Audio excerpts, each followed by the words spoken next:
ఢిల్లీకి బయలుదేరిన వైఎస్ జగన్ రేపు దేశ రాజధానిలో ధర్నా. నిన్న నల్లకండువాతో అసెంబ్లీ సమావేశానికి హాజరైన వైసీపీ అధినేత వైఎస్ జగన్మోహన్ రెడ్డి నేడు ఢిల్లీ బయలుదేరి వెళ్లారు. 3 రోజుల పాటు అక్కడే ఉండనున్నారు. రాష్ట్రంలో జరుగుతున్న దాడులకు నిరసనగా రేపు దేశ రాజధానిలో ధర్నా చేయనున్నారు. అలాగే ఏపీలో శాంతి భద్రతలు క్షీణించాయని ఆరోపిస్తూ ప్రధానమంత్రి నరేంద్ర మోడీ రాష్ట్రపతి ద్రౌపది ముర్మును కలిసి ఫిర్యాదు చేయనున్నారు. మరోపక్క జగన్ ఢిల్లీ పర్యటనపై టీడీపీ జనసేన తీవ్ర విమర్శలు చేస్తున్నాయి. చర్చల నుండి తప్పించుకునేందుకే జగన్ ఢిల్లీ యాత్రలు చేస్తున్నారని ప్రజా సమస్యలపై చర్చించేందుకు ఆయన ఇష్టపడడం లేదని విమర్శించాయి. నిన్న ఎమ్మెల్యేలతో కలిసి నల్లకండువాలతో సభకు హాజరైన వైఎస్ జగన్ ఆపై ప్రజాస్వామ్యాన్ని పరీక్షించాలని నినాదాలు చేస్తూ అసెంబ్లీకి వాకౌట్ చేశారు. ఏపీలో అరాచక పాలన జరుగుతోందని, నెలన్నర రోజులుగా రాష్ట్రంలో హత్యలు, అఘాయిత్యాలు, దౌర్జన్యాలు పతాక స్థాయికి చేరాయని ఆరోపించారు.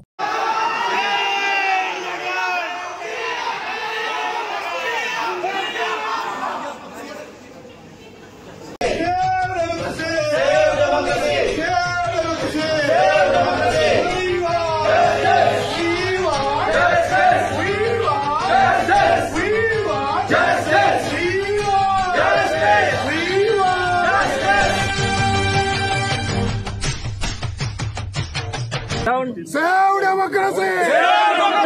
Save democracy! Save democracy! Save democracy! Save democracy! Down police!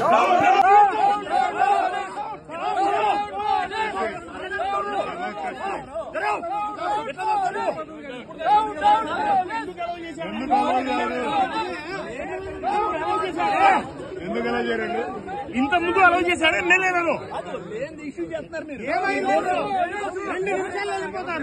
ఎమ్మెల్యేలు